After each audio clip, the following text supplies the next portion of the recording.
പുന്നൂർകുളം പനന്തറ ഉരുളുമൽ എടക്കര ശ്രീ ധർമ്മശാസ്ത്ര ക്ഷേത്രോത്സവം ഭക്തിപുരസരം ആഘോഷിച്ചു.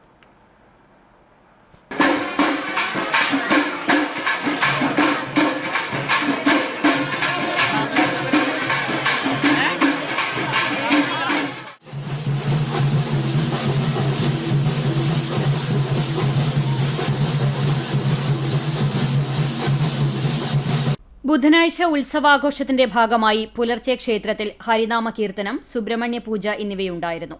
തുടർന്ന് 9 മണിക്ക് ഗോവിന്ദപുരം ക്ഷേത്ര സന്നിധിയിൽ നിന്നും വിവിധ മേളത്തിന്റെയും കാവടികളുടെയും ശൂലധാരികളുടെയും അകമ്പടിയോടെയുള്ള എഴുന്നള്ളിപ്പ് ഉച്ചയ്ക്ക് 12 മണിക്ക് ക്ഷേത്രം അങ്കണത്തിൽ എത്തിച്ചേർന്നു. തുടർന്ന് അന്നദാനവും ഒരുക്കിയിരുന്നു. വൈകിട്ട് 3 മണിക്ക് തിടമ്പെഴുന്നള്ളിപ്പ്, 4 മണിക്ക് ഉത്സവാഘോഷ കമ്മിറ്റിയുടെ എഴുന്നള്ളിപ്പ് പനന്തറ കടുക്കാപ്പുള്ളി ക്ഷേത്രാങ്കണത്തിൽ നിന്നും പുറപ്പെട്ട് രാത്രി 7 മണിക്ക് ക്ഷേത്രത്തിൽ എത്തിച്ചേർന്നു. വിവിധ സംഘടനകളുടെ നേതൃത്വത്തിൽ നാസിക് ഡോളിന്റെയും വിവിധ മേളങ്ങളുടെയും പ്രാചീന വേഷധാരികളുടെയും അകമ്പടിയോടുകൂടി പൂരം എഴുന്നള്ളിപ്പും നടന്നു. ദീപാരാധന, തായമ്പക അവതരണം, ഉടുക്കുപാട്ട് എന്നിവയും ഉണ്ടായി. 3 മണിക്ക് പാൽക്കുടം എഴുന്നള്ളിപ്പ്, വെട്ടും തടയും നടന്നു. പൂജകൾക്ക് ബിജുസ്വാമി ഉരുളുമൽ നേതൃത്വം നൽകി. ഉത്സവാഘോഷത്തിന്റെ ഭാഗമായി ചൊവ്വാഴ്ച വൈകിട്ട് 4 മണിക്ക് നൃത്തനൃത്യങ്ങളും അരങ്ങേറി. CCTV news Punnayurkulam.